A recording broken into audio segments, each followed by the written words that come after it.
Hello, I'm Vishala Sripathma. We start this hour with some breaking news. Authorities in Russia have confirmed the head of the Wagner group, paramilitary group, Yevgeny Prigozhin, has died in a plane crash which crashed northwest of Moscow on Wednesday. They confirmed the identities of the bodies recovered corresponded with the flight's passenger list, which had named Mr. Prigozhin. Now, the mercenary leader had led an aborted mutiny against the Russian military in June, amid growing tension with Russian commanders over the war in Ukraine. He'd since relocated to Belarus, and you can see him on our screens now speaking a few months ago. Well, live now to BBC's monitoring Russian editor, Vitaly Shevchenko. Vitaly, we sort of suspected this was the case, and now we've got confirmation that Prigozhin has indeed died in that crash?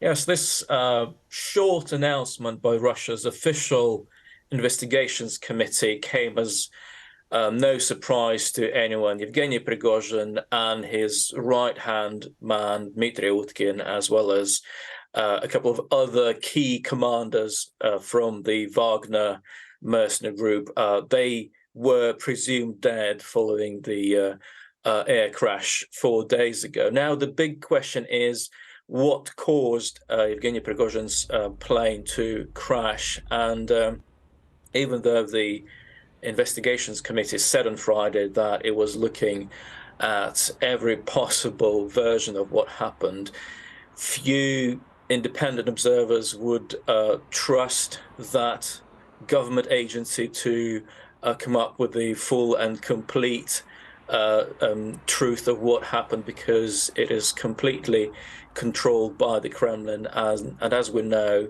there was a growing chorus of voices arguing that getting rid of Yevgeny Prigozhin would possibly be a way for Vladimir Putin to reassert his authority following Wagner's failed mutiny back in June. But that, again, is speculation, completely unconfirmed. And as I say, the Russian Investigations Committee is hardly an independent investigative agency to look into it. And Vitaly, we've heard from President Putin in the last couple of days about him asking mercenaries to pledge their allegiance to Russia. Indeed, that's a presidential decree that was issued with immediate effect on Friday, and it can be seen as a way to strengthen government control over the proliferating number of private military companies involved in the so-called special military operation against Ukraine. But it remains to be seen whether the move will be anything more than a symbolic gesture where new recruits will be made to kneel before the Russian flag and swear allegiance to the Russian Federation and the Russian Constitution.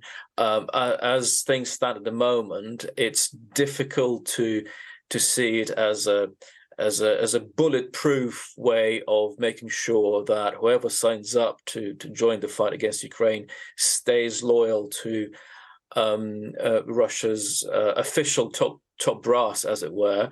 But it's clearly a concern in the Kremlin that all these private groups, even though we know now that Wagner was funded by the state, but it's still a concern that these groups can have more loyalty to their commanders rather than the Russian Defense Ministry. Indeed. And Vitaly, how is this playing out in Russia? How are people reacting to this plane crash?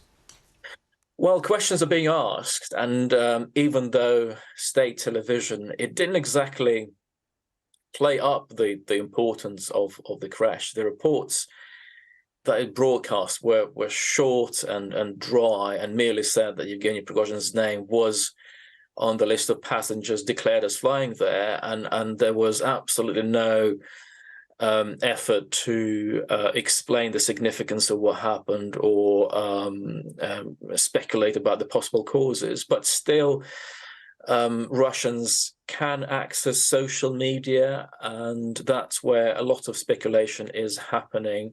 For example, social media accounts linked to Wagner. Hours after the plane crash, they started speculating that Yevgeny Prigozhin's plane had been shot down deliberately by Russian air defenses. They stopped short of pointing the finger of blame at the Kremlin directly, but that's one popular theory circulating among commentators on Russian social media. OK, Vitaly, we'll have to leave it there. BBC Monitoring's Russian editor, Vitaly Shevchenko, thank you very much.